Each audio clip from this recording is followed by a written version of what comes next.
이제 오늘 여러분과 함께 나눌 말씀을 보려고 합니다. 말씀 본문은 요한복음 6장 1절부터 15절까지의 말씀입니다. 제가 읽겠습니다.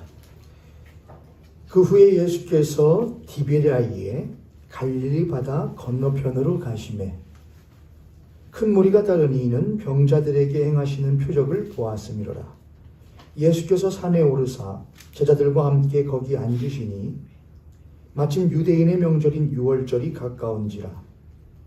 예수께서 눈을 들어 큰 무리가 자기에게로 오는 것을 보시고 빌립에게 이르시되 우리가 어디서 떡을 사서 이 사람들을 먹이겠느냐 하시니 이렇게 말씀하시면 친히 어떻게 하실지를 아시고도 빌립을 시험하고자 하시니라.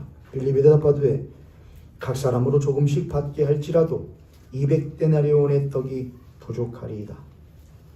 제자 중 하나 곧 시몬 베드로의 형제 안드레가 예수께 여짜오되 여기에 한 아이가 있는데 보리떡 5개와 물고기 2마리를 가지고 있나이다. 그러나 그것이 이 많은 사람에게 얼마나 되겠사옵나이까. 예수께서 이르시되 이 사람들로 앉게 하라 하시니 그곳에 잔디가 많은지라. 사람들이 앉으니 수가 5,000쯤 되더라. 예수께서 떡을 가져 축사하신 후에 앉아있는 자들에게 나눠주시고 물고기도 그렇게 그들의 원대로 주시니라. 그들이 배부른 후에 예수께서 저자들에게 이르시되 남은 조각을 거두고 버리는 것이 없게 하라 하시므로 이에 거두니 보리떡 5개로 먹고 남은 조각이 12바구니에 찼더라. 그 사람들이 예수께서 행하신 이 표적을 보고 말하되 이는 참으로 세상에 오실 그 선지자라 하더라. 그러므로 예수께서 그들이 와서 자기를 억지로 붙들어 임금으로 삼으려는 줄 아시고 다시 혼자 산으로 떠나 가시니라. 아멘. 자, 오늘 말씀 요한복음 6장 1절부터 15절 말씀인데 여러분 참 잘 아시는 말씀이죠. 오병이어 기적입니다. 오병이어. 한번 해볼까요? 오병이어로 몇 명을 먹이시고 5,000명을 먹이시고 몇 광주리가 남았다? 12광주리가 남았다. 대단한 신 예수님입니다. 사건이 이제 성경에 나옵니다. 저희들이 공관복음이라고 하는 게 있는데 공관복음. 공관복음이 마태, 마가, 누가, 요한복음, 사복음서 또는 공관복음서라고 합니다. 근데 이 공관복음서가 서로 말하고 있는 것들이 저자들에 따라서 어떤 사람은 이 사건을 말했는데 어떤 사람은 말하지 않은 경우도 있고 합니다. 그렇게 하면서 서로 이렇게 상호 보완하기도 하거든요. 그러니까 예를 들어서 누가복음에는 말했는데 마가복음 말하지 않았다고 그 사건이 없는 것은 아니고 저희들도 똑같이 다 있지만은 어떤 사람에게는 야 그거 참 인사이트 있는 사건이었어. 근데 어떤 사람에게는 난 그거 말고 참 그게 좋았었는데 할 수 있잖아요, 여러분. 그런 것처럼 마태, 마가, 누가, 요한이 각자 보고 각자의 관점에서 예수님에 대하여서 또한 예수님이 어떤 분인지에 대하여서 설명하는데 이 네 복음서에서 4명의 저자가 똑같이 모두 함께 고백하고 있고 기록하는 사건이 있습니다. 3가지가 있는데 뭐냐? 첫 번째는 십자가 사건이고요. 두 번째는 부활의 사건인데 세 번째가 있습니다. 그게 뭐냐? 뭘까요? 십자가 사건 전부 다 말하고요. 부활 사건 전부 다 말합니다. 또 하나의 사건을 전부 다 말하는데 뭘까요? 그거 눈치 빠르면 아시잖아요. 지금 뭐 하려고 하니까. 오병 열리가, 세 번째가 뭐라는 거구나. 오병. 눈치 빠른 것도 이게 공부에 포함이 됩니다, 여러분. 오병이어입니다, 오병이요. 그러니까 이 4명의 저자가 공관복음서의 저자들이 예수 그리스도를 어떤 분인지를 말하는데 십자가와 부활, 우리의 죄를 대속하시는 십자가의 부활, 또한 우리의 첫 부활의 생명으로서 우리에게 영원한 생명을 주시는 것을 확증하신 부활의 주 예수 그리스도와 함께 있는 것이 뭐냐? 오병이어 사건입니다. 오병이어 사건. 그래서 오병이어 사건은 예수 그리스도가 누구인지를 보여주는 아주 중요한 사건이라고 할 수 있습니다. 우리들에게 단지 오병이어 엄청난 사건이야. 물고기 2마리와 떡 5개로 5,000명을 먹였대. 그리고 뭘 했대? 12광주리가 남았대라고 하는 물질적인 풍요나 어떤 물질의 확산에 대한 기적이 아니고 십자가와 부활의 견줄 만큼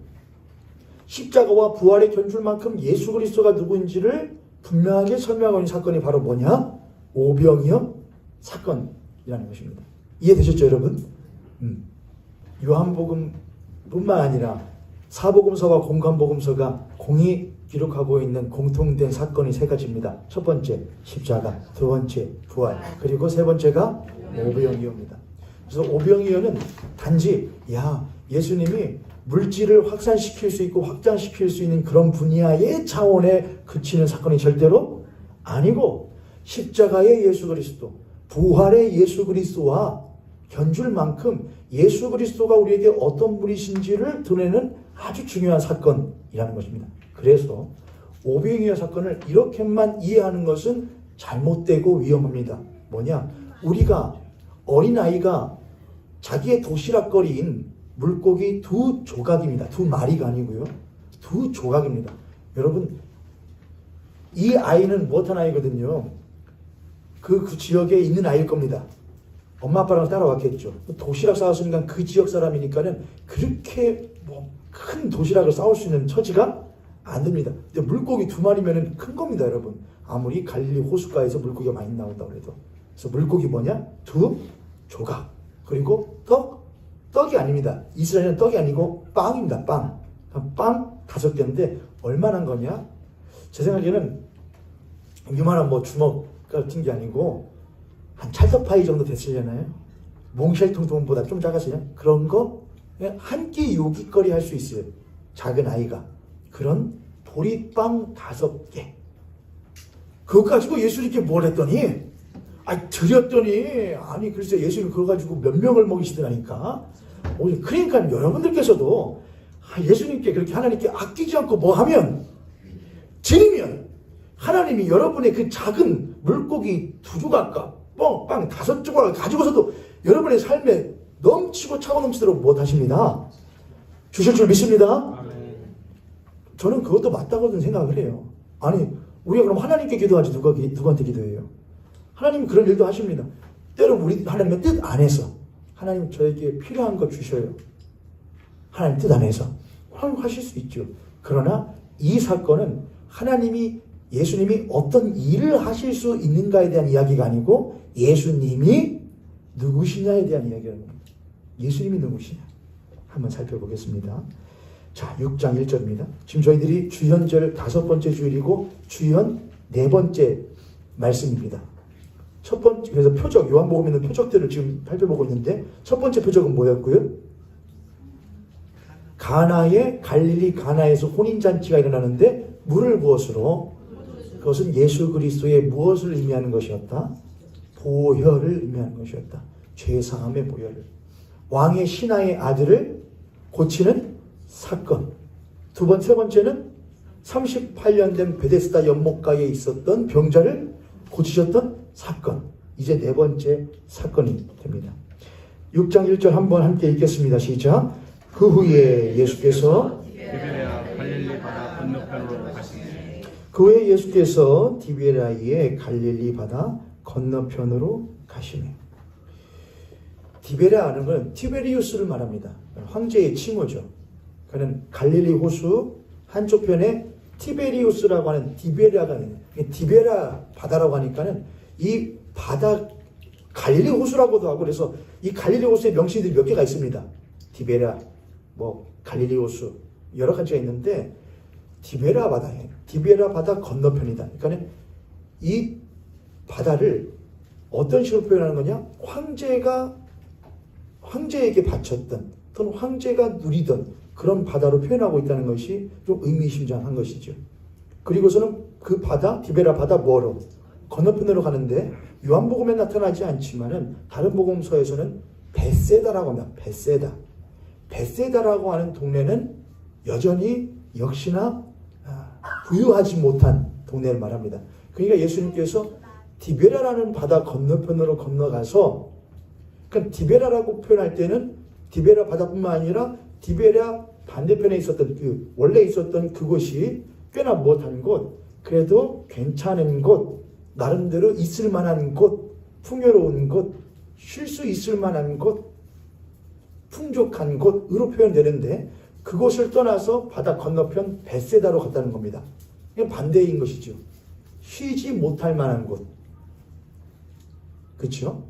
풍요롭지 못한 곳, 만족스럽지 못한 곳으로 예수님이 못하셨다? 갔답니다. 그래서 보면은 여기가 어디라고 써 있냐면은 10절에 보면 예수께서 이르시되 이 사람들로 무엇하라? 앉게 하라 하시니 그곳에 뭐가 많은지라? 잔디가 많다는 것은 우리들이 풍요로운 것을 가지고 있을 때에 소풍 갈 때나 좋은 것이지, 잔디만 있다는 것은 좋은 거예요, 안 좋은 거예요, 여러분? 잔디가 많다, 잔디가 많다라는 것은 다른 말하면 잔디밖에 없답니다. 그래서 벳세다 들녘이라고 우리가 말합니다. 벳세다 들판에서 벳세다 들녘에서 이렇게 합니다. 오병이어 사건을 일으킨 곳이, 그러니까는 들판이다, 아무것도 없다 이겁니다. 그러니까 디베라 바다 건너편에서 벳세다 들판으로 예수님이 못하신 것이냐? 옮기신 것입니다. 자, 예수님은 그곳으로 옮겨가셔서 오병이어의 사건을 일으키실 것을 아셔요, 모르셔요? 아시죠? 그러니까 예수님은 오병이어의 사건을 일으키시는 장소로서 어디를 선택하시느냐? 벳세다 들녘. 황제가 있을 만한, 황제가 누릴 만한 그런 곳이 아니고 전혀 다른 곳으로 그 장소를 택하신다는 것입니다. 여기 다른 성에는 들이라고 쓰는 것이 헬라로는 에레무스라고 하는데 그게 다른 말하면 광야라는 말입니다. 광야. 그러니까 이스라엘에는 막 푸른 초장이 있고 막 있긴 있습니다. 갈릴리 주변에 있긴 있어요, 여러분. 있긴 있는데 그거보다 조금 덜한 것을 말하는 것 같아요. 그래서 광야를 말합니다. 에레무스는 광야. 예수님께서는 자신이 누구이신지를 알려주시는 오병이어의 사건을 나타내는 장소로서 어디를 선택하신 거냐? 벳세다 들판. 들은 헬라로 에레무스고 광야다 이겁니다. 광야를 선택하셨다 이겁니다. 자기가 누구이신지를 드러내는 사건의 장소로서 어디를 선택하셨다? 광야를 선택하셨다는 겁니다. 그래서 이 오병이어의 사건의 장소인 이 들판은 어디와 연결이 되느냐? 이스라엘 백성들이 출애굽한 이후에 어디를 거치게 되는데, 광야를 거치게 되는데 그 광야의 사건과 연결이 되게 됩니다. 하나님이 이스라엘 백성들이 400년 또는 430년 동안 애굽 땅에서 종살이를 하는 동안 그들은 자신들의 정체성을 잃어가기 시작했고 하나님의 자녀로서의 삶이 어떠한 것인지를 점점 잊어가기 시작했습니다. 그들은 하나님의 사람들이고 하나님의 백성이었는데 점차로 그럴 수밖에요. 400년 동안 있었으니 애굽화되었고 애굽 사람같이 되는 것을 선망하고 선호했던 것이 그들이었습니다. 하나님이 그러한 이스라엘 백성들을 끄집어내어서 홍해를 건너요. 바다를 건너요. 홍해를 건너, 바다를 건너, 디베레아 바다를 건너, 홍해를 건너서 광야로 들어가게 하십니다. 바로 가나안 땅으로 못하지 않고, 바로 만족스럽고 풍요롭고 젖과 끓이는 땅으로 바로 가지 않고 광야로 이스라엘 백성들을 이끌고 하십니다. 그리고 그 광야에서 하나님은 이스라엘 백성들에게 그들이 400년 동안 애굽화되었고 애굽을 선호했고 선망했었던 그들의 옛사람을 뿌리째 뽑아내는 시간을 그들로 하여금 갖게끔 만드십니다. 그게 광야의 시간이었거든요. 너희들은 하나님의 백성이고 나의 자녀들이야. 나의 자녀란 어떻게 사는 것이냐 하고서는 하나님께서 하셨던 말씀이 무엇이냐? 하나님의 사람은 무엇으로만 사는 것이 아니고 떡으로만 사는 것이 아니고 하나님의 입에서 나오는 모든 말씀으로 말미암아 산다라고 광야에 있던 이스라엘 백성들에게 하셨거든요. 왜냐하면 이스라엘 백성들이 나오자마자 어디니까 광야니까 그들이 챙겨왔었던 먹을거리가 줄어들자 하나님께 뭘 하기 시작하냐면은 원망을 하기 시작합니다. 왜요? 왜 광야인데요? 당신이 저 애굽의 신보다 큰 신이면은 애굽이 누리는 것보다 훨씬 더 큰 것을 우리들에게 무엇해야지? 줘야지. 당신이 그 애굽의 왕보다 큰 왕이면은 우리의 근황을 줘야 되는데 이게 뭡니까? 하고서는 원망을 했었습니다. 그래서 원했던 게 떡 주시오, 먹을 거 주시오, 고기 주시오. 그래서 하나님께서 그들에게 주셨던 게 뭐였죠? 먹고 싶어? 줄게 하고 주셨던 것이 바로 만나였습니다. 만나. 만나의 뜻이 뭡니까, 여러분? 만나, 히브리어인데 만나의 뭐냐 이거예요. 이게 뭐야? 이겁니다. 이게 뭐야? 왜냐하면 보니까 생전 보도도 못한 것이어서 이게 뭐야? 이게 만나입니다. 이게 만나는 성경 보면은 뭐 가시 같고 뭐 먹으면 달고 뭐 이렇게 써 있잖아요, 여러분. 이스라엘 백성들이 그 만나를 몇 번 먹으니까 신기해서 맛있는데 나중 되니까 못 해버리죠. 아, 맨날 줘. 그래서 뭐를 달라고 하죠? 고기 줘, 고기. 주셨어요, 안 주셨어요? 주셨습니다. 근데 성경에 의미심장이 기록되어 있는 것이 메추라기 때가 막 새까맣게 날려가지고는 날아가지 못하고 그냥 주워서 먹습니다.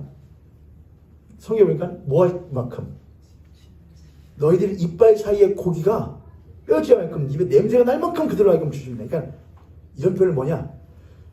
뭐 하도록 주시는 거냐? 먹고? 아, 질리도록. 아, 저는 다른 말을 하려고 그랬는데. 뭐까지? 주더라. 뱉어야지, 주. 그게 그 뭐냐? 이뻐서 주는 것이 아니고, 내가 너희들에게 만나를 주었을 때에, 너희들이 만나에 감사하기보다는, 오히려 만나를 보고 너희들의 예전에 애굽에서 먹었었던 그것을 그리워하면서 나에게 원망을 했지. 그리고 고기를 달라고 했지. 고기 먹어라. 너희들은 그 고기를 풍족하게 먹어도, 내가 주는 고기를 먹어도 너희들은 또다시 못할 것이고 배고플 것이고 또다시 못할 거야. 나에게 원망할 거야. 하나님이 이스라엘 백성에 주셨던 만나였습니다. 그리고 예수님은 그 만나가 무엇인지를 설명을 해주셨는데, 너희 조상들이 광야에서 먹었었던 그 만나는 어디로부터 내려온 것인데? 하늘로부터 하나님께서 주신 것인데, 그럼 너희 조상들은 그 만나를 먹고도 못하였지. 죽었으나 하늘로부터 오는 또 다른 양식이 있는데 그 양식을 먹는 자는 영원토록 죽지 아니하리라 라고 하시면서 내가 곧 생명의 떡이요 라고 하셨습니다. 내가 곧 생명이다. 그래서 요한복음 우리가 읽었었던 이 6장의 말씀 뒤로 조금만 넘어가게 되면은 예수님이 설명을 해주시는 분들이 나중에 나오게 됩니다. 여하간 그 지금 무엇과 연결되고 있다? 이 요한복음의 이야기가 구약의 출애굽 사건과 연결되어 있다는 겁니다. 다시 볼까요? 1절. 그 후에 예수께서 디베랴 갈릴리 바다 건너러 하셨다. 2절. 큰 무리가 따르니 2절 한번 읽어봅니다. 시작. 큰 무리가 따르니 이는 병자들에게 하시는 뭐를 보았기 때문이다. 요한복음의 기자가 분명히 말해줍니다. 이 사람들이 예수를 쫓는 이유는 무엇 때문이냐? 예수 때문이 아니고 예수가 행하는 기적 때문이야 라고 분명히 말해줍니다. 근데 그 기적을 보고 잘못된 거잖아요.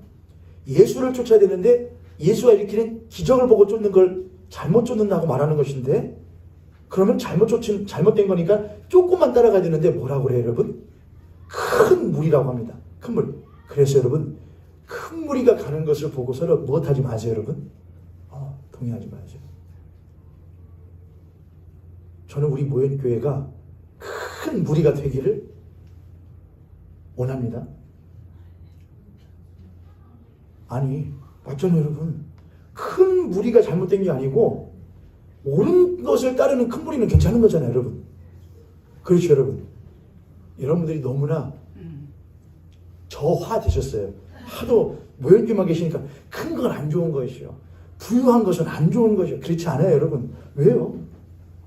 괜찮아요. 그럼 다만 무엇 할 뿐이냐? 두려워할 줄 아는 것이죠. 커지는 것을 두려워할 줄 아는 것이고 부유한 것을 두려워할 줄 아는 것이지, 그것이 꼭 나쁜 것은 아니다 이겁니다. 그러니까 여러분 너무나 무엇하지 마세요. 뭐 큰 교회나 뭐 잠깐 많은 것을 보고 큰 무리들 하지 마시오. 그래. 다만 하나님 저 큰 무리가 올바른 것을 쫓을 수 있게 하여 주시옵소서 바라면 되는 것이죠. 여하간 큰 무리가 다르니 이는 병자들에게 하시는 기적을 보았습니다. 3절. 예수께서 무엇하사? 이게 아주 중요합니다. 예수께서 어디에 오르사? 구약 성경에서 출애굽한 이후에 이스라엘 백성들이 출애굽한 지 얼마 되지 않아서 곧 어디에 당도하게 되냐면은 시내산에 도착하게 됩니다. 그리고 모세는 시내산에 올라가 뭘 받아오게 되느냐? 율법을 받아오게 됩니다. 계명을 받아오게 됩니다. 하나님의 말씀을 받아오게 되죠. 똑같이 요한복음의 기자뿐만 아니라 다른 기자들도 종종 예수님이 산에 올라가라는 말씀하시는데, 예수님께서 산에 올라갔을 때 큰 무리들도 산으로 못 하는 거냐? 같이 함께 올라가고, 예수께서 산에 올라가 그들에게 뭘 하시느냐? 말씀하십니다. 그러니까 지금 예수님이, 요한복음의 저자가 예수 그리스도는 그 모세가 받았었던 하나님의 말씀을 직접 우리들에게 무엇 하시는 분이시다, 주시는 분이시다라는 것을 지금 계속 말하고 있는 것이죠. 5절, 4절입니다. 마침, 이것도 하나의 장치입니다. 마침 그때에 유대인의 명절인 유월절이 무슨 날이냐? 이스라엘 백성들이 출애굽을 해야 되는데 바로 왕이 도와주지 않는다. 그래서 10가지 재앙을 내리지요. 그 중에 마지막 재앙이 뭐냐? 장자의 죽음입니다. 그 장자의 죽음을 피하고 싶다면 뭘 해야 되느냐? 어린 양을 잡아 그 피를 문설주와 문인방에 바르고 그 고기는 삶아서 집안의 가족들이 그 피 먹으라라는 것입니다. 그래야 하면은 죽음의 사자가 넘어가리라. 유월하리라. 그래 유월절입니다. 그래서 유월절 사건은 대속의 사건과 연결이 되는 것이거든요. 대속의 사건만 있는 것이 아니고 너희들은 그 어린 양의 피를 바르고 어린 양의 고기는 못해라 그랬거든요. 먹으라 그랬거든요. 그냥 바르고 먹어야 산다 했거든요. 바르면 넘어가는 것을 믿고 그 고기를 못해야 먹어야 산다. 그래서 유월절 사건은 믿음과 동시에 먹음의 사건입니다. 먹는 겁니다. 그래서 4절, 참 요한복음의 저자가 얼마나 세밀해요, 여러분. 예수께서 디베랴 갈릴리 바다 건너편으로, 홍해 건너로, 바다 건너로 어디에 오르사? 산에 오르사. 그때 뭐가 가까웠다? 유월절이 가까웠다. 지금 해줍니다. 5절, 예수께서 눈을 들어 큰 무리가 자기에게로 오는 것을 보시고 빌립에게 이르시되 우리가 어디서 떡을 싸서 이 사람들을 먹이겠느냐? 빌립이라는 제자에게, 빌립은 셈이 빠른 제자였는데 우리가 이렇게 물어보시죠. 야, 이 사람들을 전부 다 먹이려면 얼마가 필요하냐? 라고 물어보셨나요? 얼마의 돈이 필요해야 하냐? 이렇게 물어보지 않고 어디서 날 거냐를 물어보십니다. 이 사람들을 먹일 양식을 어디서 나야 되냐? 어디서 나야 되냐? 어디서 나야 되냐입니다. 어디서 나야 되냐입니다. 근데 빌립은 이렇게 말합니다. 6절, 어디서 그 떡을 사야 되냐 하는데 빌립은 말하는데, 이렇게 말씀하신 친히 어떻게 하실지를 아시고 빌립을 못하고자 시험하고자. 7절에 있습니다. 시작. 빌립이 대답하되 각 사람에게 조금씩 받게 할지라 200데나리온 떡이 부족하리라. 200데나리온은 1데나리온은 한 사람의 품삯입니다. 하루 품삯. 200데나리온은 이스라엘 사람들은 명절 빼고 안식일 빼고 못 빼고 나면은 대략 200일 정도 일을 하게 된대요. 1년에. 그러니까 1년 뭐냐면은 200대는 1년 품삯입니다. 1년 연봉이죠. 큰 돈이죠, 여러분. 근데 뭐 장정만 5,000명을 세니까요. 대략 적어도 10,000명 넘는 사람들이 모였는데 한 사람 연봉 가지고 다 먹일 수 있어요, 여러분? 먹일 수는 있습니다. 예를 들어 10,000명이라고 하죠. 10,000명을 제가 이제 올해 사례비를 올려주셔가지고 제 연봉이라고 해야 되나요? 목사 사례비를요? 좀 그렇긴 하지만 2,400만 원인데 제가 2,400만 원으로 10,000명을 먹일 수 있어요, 여러분? 2,400만 원으로 10,000명 먹일 수 있죠. 뭐를 샀냐가 문제죠. 예를 들어 제가 각설탕을 사서 2,400만 원어치 각설탕을 사서 10,000명 줄 수 있어요, 없어요? 있죠. 그러니까 이 사람이 지금 말하는 것은, 권사님, 전 계산이 안 돼요. 앞에 계세요, 제가. 빌립이 대답하되 각 사람으로 조금씩 못해도 지금 각출하는 겁니다. 각 사람이 조금씩 각출을 해도 얼마가 부족할 겁니다. 한 사람 연봉이 부족할 겁니다. 이렇게 말합니다. 그러니까 빌립의 계산에 뭐가 있었냐면은 참 똑똑한 사람이 뭘 해야 됩니다. 더치페이를 해야 됩니다. 걷어야 됩니다. 그 사람한테. 각자가 먹을 것 스스로가 무엇하게 됩니다. 책임지게 해야 됩니다. 하는 겁니다. 제자 중. 근데 이 대답이 주님한테 합격이었어요? 불합격이었어요? 네, 불합격이었거든요. 근데 8절입니다. 제자 중 또 하나 시몬 곧 베드로가 있었는데 그 베드로의 형제 안드레가 예수께 여짜오되. 9절은 한번 같이 읽죠. 시작. 여기 한 아이가 있어 우리떡 5개와 물고기 2마리를 가지고 있나이다. 그러나 그것이 이 많은 사람들에게 얼마나 되겠습니까? 저는 여러분의 아이들이 이런 아이들이 되기를 바라고 우리 교회 아이들이 그런 아이들이 되면 참 좋겠습니다. 이런 아이들을 보고 뭐냐? 복이 드문 아이라고 하는 겁니다. 그죠 여러분? 복이 드문 아이죠. 그 자리에 만약 명의 사람들이 있었는데 자, 이 아이가 안드레에게 자기의 도시락을 줄 수 있을 만한 이유는 적어도 2가지가 있을 겁니다. 첫 번째, 뭘 했거나 예수님을 보고서는 예수님 너무나 못하시겠다, 시장하시겠다 라고 생각하는 마음이 이 아이한테 들어서 안드레가 시를 보고 아저씨 저 이거 누구 드리면 안 돼요? 라고 했거나 아니면은 예수님이 하고서는 이제 제자들이 들었을 거 아니에요. 빌립만 들었겠습니까 여러분? 다른 제자들 들었으니까 다른 제자들 듣고서는 야 그럼 뭘 해야겠다, 먹을 것도 좀 못 해보시오, 내보시오 라고 사람들이 돌아다니면서 먹을 거를 내라고, 또는 돈이 있으면 돈을 못하라고 내라고 돌아다녔기 때문에 이 아이가 그걸 보고서 그럼 나도 못하겠다, 나도 이거 도시락을 내야겠다 라고 하는 가능성이 2가지가 있겠죠.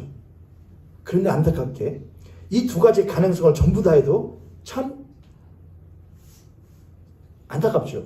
첫 번째, 예수님 못하시겠다, 시장하시겠다라는 생각을 왜 얘만 했냐 이겁니다. 아니 다른 사람도 했을 수 있겠죠. 근데 왜 얘만 드렸냐 이겁니다. 저는 이런 복이 드문 아이들이 좀 복이 드물지가 않고 흔해져야 사람 사는 세상이라고 생각합니다 여러분. 근데 아이뿐만이겠습니까? 이 아이는 했는데 그 자리에 있던 수많은 남자 어른들, 여자 어른들, 할아버지 할머니들은 연세들 드셨는데 하지 않았다는 것이죠. 생각을 했을 수 있겠죠. 아유 힘들지 저 고된 일이요 라고 하지만은 뭘 하지 않았느냐? 자기 도시락을 내지는 않았습니다. 아이는 냈습니다.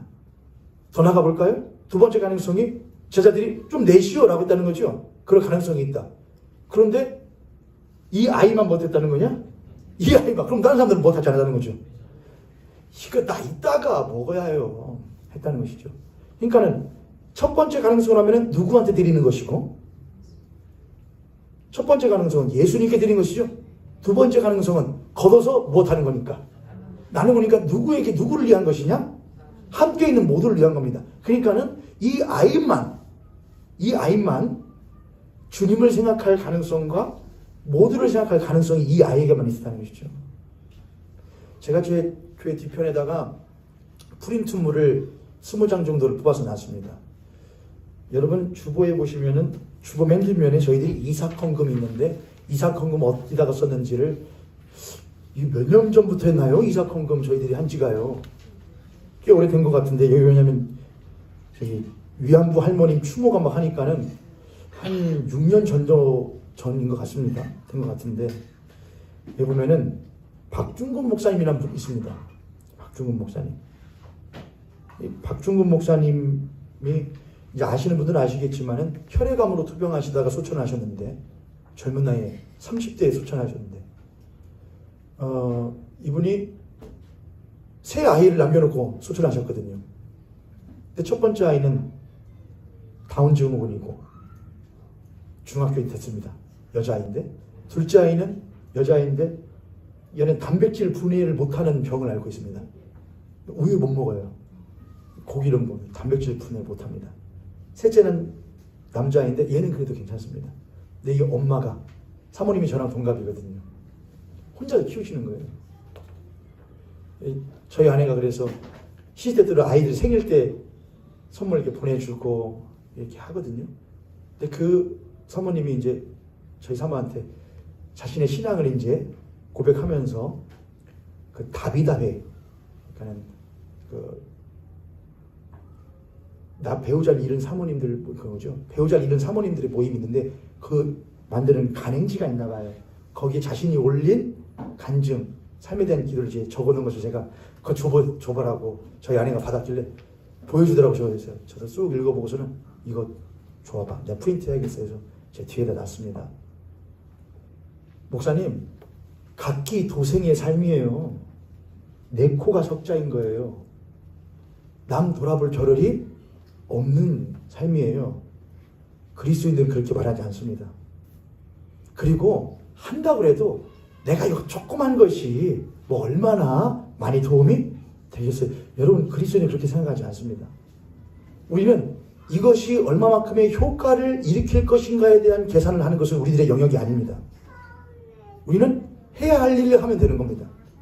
주님 우리에게 맡겨주신 것을 계산하지 않고, 빌립은 계산하거든요. 주님 요거 안 됩니다. 안 되래도 주님 요거 있는데 계산했을 겁니다. 그러나 그 아이는 계산 안 합니다. 그냥 하고 싶어서 하는 겁니다. 해야 하니까 하는 겁니다. 우리 옆에 손을 이렇게 앞뒤를 보시고 그렇게 한번 도전하도록 하겠습니다. 우리는 해야 할 일을 하는 그리스도인입니다. 아멘. 요것이 뭐가 아니에요. 저희 어머니께서는 통이 크십니다. 전에 음식을 하실 때 주일날 예찬 갈 때 보면 드신 분들 아시지만 어쩌다가 종종 뭐 반찬을 뭐 하시면은 제가 저희 사모님께 이거 맛있네요. 요거 주일날 점심 때 좀 못 하세요. 내놓으세요. 그러면 저희 사모님 왜냐? 이것은 작다 이거예요. 사람들 다 먹이려면은 많이 해야. 그래서 저희 큰사모님은 많이. 그것도 참 귀한 마음이죠. 마음껏 양껏 먹게 하고 싶은. 그러나 우리는 양껏도 참 중요하지만 적은 떡과 물고기 그겁니다. 적은 떡과 물고기. 우리는 그것을 계산하고 측정하지만 하나님은 그걸 측정하지 않으십니다. 왜냐하면 하나님은 그것을 크게 하실 수 있는 능력이 있으시기 때문에 그렇죠. 그래서 이 적은 아이의 믿음이, 그리고 적은 아이가 가져온 이 적은 떡과 물고기가 예수 그리스도가 어떤 분이신지를 드러내는 아주 요긴한 재료가 됩니다. 우리들의 삶에도 우리가 작다 여겨지는 것들이 있습니다. 나 자신이 작다 여겨질 때도 있죠. 내 생각이 짧다 여겨질 때도 있고 내 감정이 얕다 여겨질 때도 있습니다. 그래서 우리는 하나님 이것 가지고 뭘 하겠어요? 내 가지고 뭐 하겠어요? 나 가지고 하나님 나라 뭐 하겠어요? 나 같은 사람이 주님의 뜻을 뭐 하겠어요? 라고 생각할 그때가 하나님의 때입니다. 하나님 나의 마음 나의 몸 가지고 이 세상을 변화시킬 수 있어요? 내 가정을 변화시킬 수 있어요? 안 되죠 라는 건 누구 생각이고 그건 우리의 생각입니다. 그런 하나님은 야 줘봐라. 내가 해볼게. 줘봐라. 그걸로 내가 해볼게. 그때 우리는 주님 나로서는 전혀 계산되어지지 않으나 당신은 말씀으로 천지를 창조하시는 분이시니 내 모든 것 무엇합니다? 내 병든 몸도 내 병든 생각과 감정도 내 억울해진 나의 삶의 모습도 주님 사용하신다면 내가 무엇하리이다? 주여 드리리이다. 그럼 주님 마다하지 않으십니다. 안드레가 여기 한 아이가 있어 보리떡 5개와 물고기 2마리를 가지고 있나이다. 그러나 그것이 이 많은 사람에게 얼마나 되겠습니까? 라고 안드레가 계산하는 식으로 말을 할 때에 예수님이 그래 네 말이 맞다 라고 하셨는가요? 아니요. 10절 함께 있습니다. 10절 시작. 예수께서 이르시되 이 사람들로 함께하라 하시니 그곳에 잔디가 많으니라 사람이 많으니 수가 5,000명이니라. 예수께서 이르시되 그 사람들로 함께하라 하시니 그곳에 뭐가 많은지라. 제가 그랬잖아요. 그냥 광야라고요. 들판이라고요. 별걸 볼 일 없는 일이라고요. 그런데 요한복음의 기자는 사도 요한은 뭐라고 하냐? 거기에 잔디가 못했더라. 말다 그럽니다. 그걸 보고 우리들이 뭐라고 말합니까? 잔디가 많아요. 머릿속으로 생각을 해보세요. 잔디가 막 푸른 잔디가 쫙 있어요. 그럼 우리는 성경의 한 단어가 생각이 탁 납니다. 뭡니까 여러분? 초장입니다. 쉴만한 물가 푸른 초장으로 여호와는 나의 목자시니 여호와는 나의 목자시니 내가 부족함이 없으리다. 그가 나를 푸른 초장과 쉴만한 물가로 나를 인도하여 주신도다. 할렐루야. 아멘. 그럼 뭐래요? 그냥 들판이에요. 그러나 거기는 최고의 잔치자리였습니다. 많은 사람들이 혹시 머리 눈으로 뭐 하려고 그러나? 예수님께서 뭐라고 하시죠? 이 사람들 못하게 해라. 다른 성경에 보면은 50씩 100씩 나눠서 이렇게 앉게 합니다. 이 50씩 100씩 나누는 것은 구획을 정하는 거거든요. 이스라엘 백성들 시내산 밑에서 율법 하나님 말씀 받아올 동안 그들이 지파별로 탁탁탁 나눠져 있거든요. 나중에 모세가 가지고 내려와서 지파별로 뭘로 탁탁 나눠 놓거든요. 하나님 백성들을 준비시켜 놓는 것이죠. 이 사람들을 못하게 하라. 앉게 하라. 준비시키는 것이죠. 앉게 하라 하시니 그곳에 푸른 초장인지라. 그 자리에는 아직 보리떡 5개와 물고기 2마리로 5,000명을 먹이는 일이 아직 일어나지 않았습니다만 사도 요한은 그 자리는 잔디가 많은 초장이었다. 왜냐하면 누가 계셨고 하나님이 계시고 예수 그리스도가 계시고 그의 사랑하는 사람들이 함께 있었기 때문이었다. 여러분의 가정은 잔디가 많으십니까? 아유, 잔디 다 발라가지고 그냥 누렇티티해요. 그건 여러분이 보시는 관점이죠. 우리는 항상 상황을 보면은 누가 보이지 않냐면은 예수님이 잘 안 보입니다. 아직 예수께서 축사하시고 빵을 떼어 주시기 전까지 다들 못하지 않았을 거냐?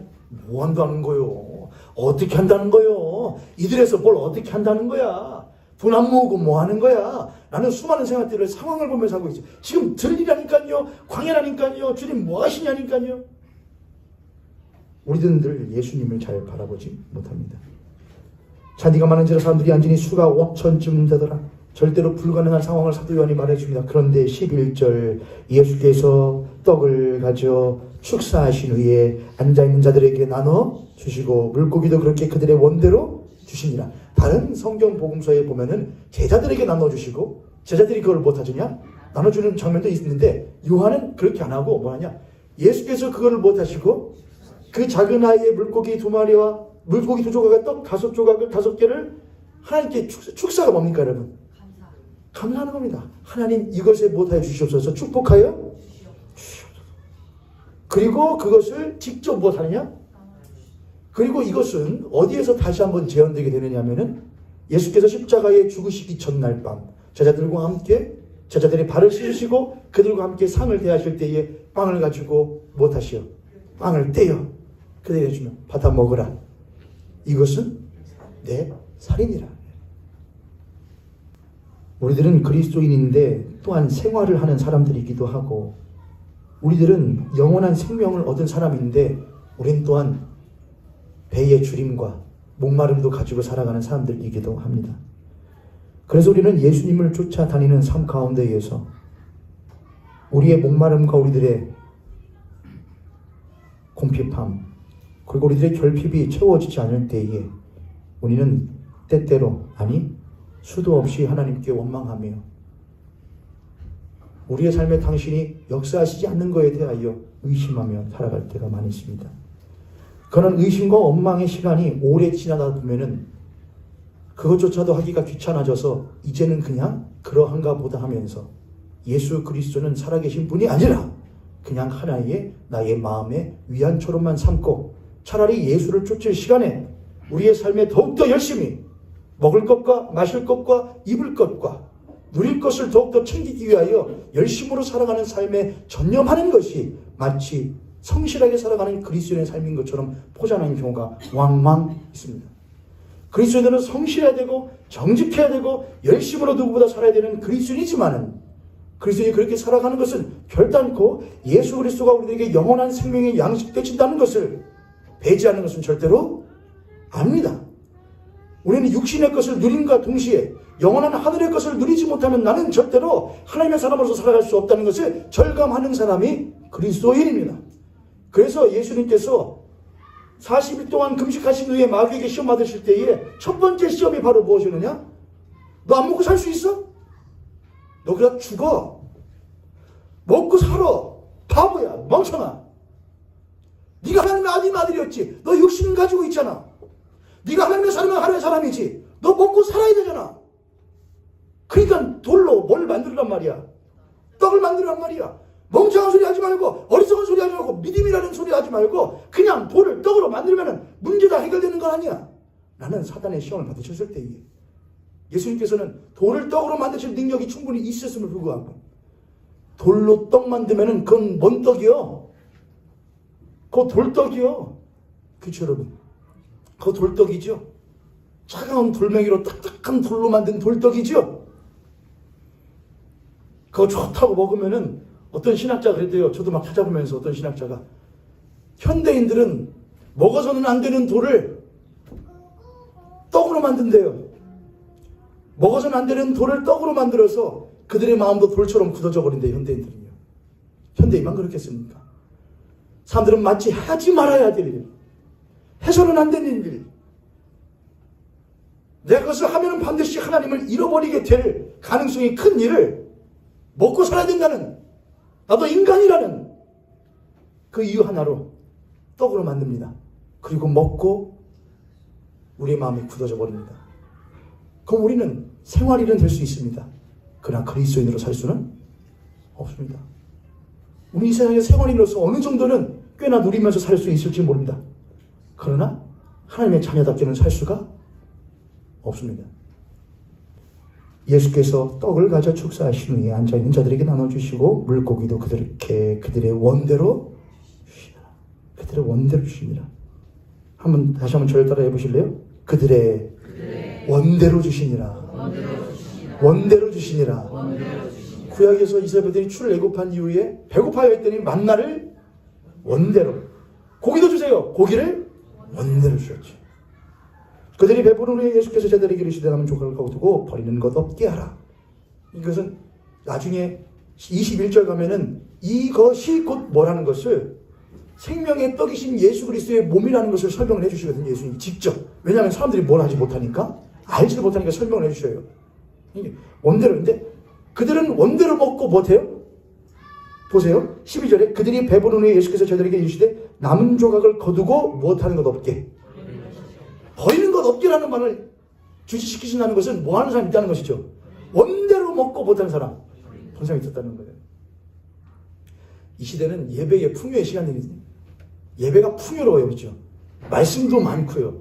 유튜브로 보면은 문제될 수 있고 뭘 할 수 있고, 특히 대한민국에 사는 그리스도인들은 너무나 많죠. 그래서 첫 번째 문제는 원대로 먹는 사람들은 별로 없다는 것이고요. 여러분은 말씀을 원대로 드셔요? 솔직히? 말씀을 원대로? 그 사모님 간증문 잘 읽어보니까 거기에 결혼하기 전에 이제 남편을 만났는데 남편에 대해서 어떻게 표현했냐면은 말씀이 송이꿀보다 더 달다고 말하는 사람을 만나서 딱 그렇게 썼더라고요. 그 박준근 목사님, 저보다 2살이 많은데 사람이 웃는 사람이 있거든요. 항상 이렇게 웃고 있는 사람이 있어요. 눈도 이렇게 해가지고 모자 입고 약간 중절모, 멋쟁이거든요. 중절모 같은 거 쓰고서는 여기 스카프 딱 하고서는 기타도 잘 칩니다. 항상 저한테 원준 이렇게 부르거든요. 아, 형님 이랬는데 말씀이 송이꿀보다 더 달다. 참 순수한 목사님이었거든요. 오늘 이 시대에는 말씀은 넘쳐나는데 그 말씀을 원대로 먹는 사람들은 참으로 적은 시대를 살아갑니다. 저마다 다른 것은 원대로 먹는데, 다른 것은 배부르게 먹는데, 하나님의 말씀만큼은 그냥 한 끼 먹어도 배부르다고 말합니다. 한 끼밖에 안 먹었는데도 배부르다고 말합니다. 족하다고 말합니다. 해결했다고 말합니다. 아니야, 너 줄였어. 너 그것 갖고는 안 돼. 아니야, 오늘 주일에 한번 들었으니까 됐습니다. 이걸로 족합니다. 그런 거짓말은 없습니다. 그들은 먹었다고 말하면서 이제 배불러요. 배불러요. 들을 만큼 들었어요. 드릴 만큼 들었어요. 부를 만큼 불렀어요. 됐습니다. 주일날 예배 드렸으니까 됐습니다. 하고서는 버립니다. 아무렇지 않게 버립니다. 예수님은 버려지는 자신의 생명의 몸을 보면서 그거 다 무엇해라? 주어라. 버리는 것이 없게 해라. 우리의 삶에 아무렇지도 않게 버려져 있는 예수 그리스도의 생명의 흔적들이 얼마나 많은지요. 누군가가 당신들을 위하여 기도해주는 그 기도가 얼마나 여러분 주변에 많이 떨어져 있는지요. 누군가 여러분을 위하여서, 누군가는 기도하지 못할 때에 여러분 안에 계시는 성령께서는 뜨거운 마음으로 타는 심정으로 위하여서 애통하며 기도하시는 그 기도는 얼마나 많이 흘려내는지요. 그러나 우리들은 그걸 귀하게 여기지 않고 그것 말고 내가 원하는 해결책을 가져오시오. 그것 말고 지금 나를 웃게 만들어줄 수 있는 것을 가져오시오. 라고 말하면서 우리는 그걸 버려버립니다. 그러나 예수님은 그거 버리지 말라고 하십니다. 사랑하는 교회 성도님들, 버렸던 것 찾아보세요. 아이가 뭐를 만들어 옵니다. 학교에서 뭐 돌봄 교실 같은 거 가서 뭐 만들어 옵니다. 그러면은 퀄리티가 얼마나 못한 줄 아세요, 여러분? 만들어 온 게 퀄리티가 매우 떨어집니다. 별로라 이거죠. 퀄리티가 없습니다. 그런데 그럼 어떻게 하느냐? 이제 그거를 집에 막 갖다 놓잖아요. 뭐 공간은 한정돼 있고 막 너저분해지니까 이제 얘가 잠들어 있는 동안에 그의 모친이 이제 자신이 볼 때 못한 거, 요건 너무나 별로다 한 거는 이제 몰래 이제 쓰레기통에 모셔놓습니다. 버리는 게 아니고요. 모셔놓는 거죠. 잠깐 쓰레기통에 버려버립니다. 그럼 아이가 아침에 일어나서 뭐 버리려고 쓰레기통을 열었다가 자기의 작품이 들어져 있는 걸 보고 그 아이는 한 번도 저를 부른 적이 없습니다. 아빠! 왜 이거 버렸어요? 한 적이 없습니다. 왜냐? 아빠는 못하지 않으니까. 아빠는 안 버리거든요. 저는 그거 안 버립니다. 엄마는 엄마 이거 버렸지. 이 박스 하나 있으면 좋겠다. 저희 아내랑 얘기한 적이 있는데 이 박스 뭐 하나 있으면 좋겠다. 여기다가 아이가 만들었던 거 못하게. 요거 나중에 얘가 커서 우리가 보면 얘 언젠간 멀리 가. 그랬을 때 그래도 요거라도 못하면 좋잖아. 이 흔적 보면은 살아나잖아, 기억이. 우리들의 주변에 우리들이 별로라고 생각하고 하나님 우리들에게 삶 가운데 베풀어 주신 것 별로, 퀄리티도 별로다, 양도 별로다, 마음에 차지 않는다고 버려졌던 것들이 우리의 삶에는 사실 많이 있습니다. 다시 한번 돌아보십시오. 어쩌면 그것이 여러분들을 진정으로 살게끔 만들 수 있는 생명의 양식이 될지도 모르겠습니다. 이에 거두니 보리떡 5개로 먹고 남은 조각이 12바구니 쳤더라. 그 사람들이 예수께서 행하신 이 표적을 보고 말하되, 14절에 그 사람들이 예수께서 행하신 이 표적을 보고 뭐라되, 표적을 봤으니까 이제 고백을 하는 겁니까? 뭐라고 고백을 합니까? 이는 참으로 세상에 오실 그 뭐다? 선지자. 좋은 고백입니까? 옳은 고백입니까? 아니면 틀린 고백입니까? 좋은 고백이요. 이분이 바로 우리를 구원하기 위하여 온다던 그 선지자구나 라고 하면서 15절에 이렇게 합니다. 그러므로 예수께서 그들이 와서 자기를 무엇으로? 억지로 붙들어 임금 삼으려는 줄 아시고 다시 어디로 와? 인자산으로 가시다. 사람들은 예수님이 행하신 그 표적을 봤습니다. 누구를 보지 않고? 예수를 보지 않고. 우리들은 교회에 다니면서 나름대로 눈뜬 사람들이라고 말하지만 사실 교회 다니면서도 눈뜨지 못한 봉사들이 참 많이 있습니다. 그러면 우리들은 평화로다 하늘 위에서 내려오네 라든지 초막이나 궁궐이나 내 주 예수 모신 곳이라든지 이런 찬양을 할 수가 없습니다. 왜냐하면 우리들은 임금인 예수, 우리의 삶을 풍요롭게 만들어줄 예수를 보려고 왔지 십자가에 못 박혀 내가 원하지도 않았던 영원한 생명 주고 자쳤던 그 예수를 원한 것이 아니었기 때문일 것입니다. 그러나 하나님, 내가 참으로 원하는 것은 그 십자가에서 생명의 양식과 음료인 당신의 살과 피를 나에게 아낌없이 내어주심으로 말미암아 내 것을 먹고 영원토록 사는 영원한 생명을 얻게 되었음을 내가 못합니다. 나는 믿습니다. 당신이 나에게 그것을 주시었기에 당신이 나의 주인이십니다. 나의 하나님이십니다. 라고 고백하는 자들은 이 시간에 참으로 눈뜨고 두 눈 똑바로 뜨고 그 하나님을 바르게 쫓아갈 수 있는 그리스도인이 될 줄 있는 줄 믿습니다. 말씀을 마칩니다. 사랑하는 모형교회 성도님들, 여러분에게 삶의 주현이 계속 일어나고 계십니까? 주님이 드러나십니까? 오늘 오병이의 사건을 통하여서 예수님은 여러분께 자신이 누구신지를 드러내 주십니다. 나는 22절부터 보면 있습니다. 여기만 보여드릴게요. 26절. 예수께서 대답하여 이르시되 내가 진실로 너희에게 이르노니 너희가 나를 찾는 것은 표적을 본 까닭이 아니요 떡을 먹고 못한 것이다. 아까는 뭘 봤다며요. 표적을 보고 말하되 그랬잖아요. 위에서는 표적을 보고만 하되 이는 그 선지자라 그랬잖아요. 근데 예수님이 뭐라고 그래요? 너희들이 표적을 본 까닭이 그러므로 그 표적과 이 표적은 뭐 다르다는 것이죠? 다르다는 겁니다. 그들은 표적을 보고 나를 보고 쫓아온 것이 아니고 먹고 무엇하기 때문이다. 배부른 것 아니라 썩을 양식을 위하여 일하지 말고 이 영생하도록 있는 양식을 위하여 일하라. 이 양식은 인자가 너에게 주리니 인자는 아버지 하나님께서 인치신 자니라. 35절 예수께서 이르시되 나는 생명의 떡이니 6장 35절입니다. 예수께서 이르시되 나는 생명의 떡이니 내게 오는 자는 결코 줄이지 아니할 터이요 나를 믿는 자는 영원히 목마르지 아니하리라. 그 예수 그리스도가 여러분의 삶에 경험되어지고 주현되어질 수 있기를 주님의 이름으로 축복합니다.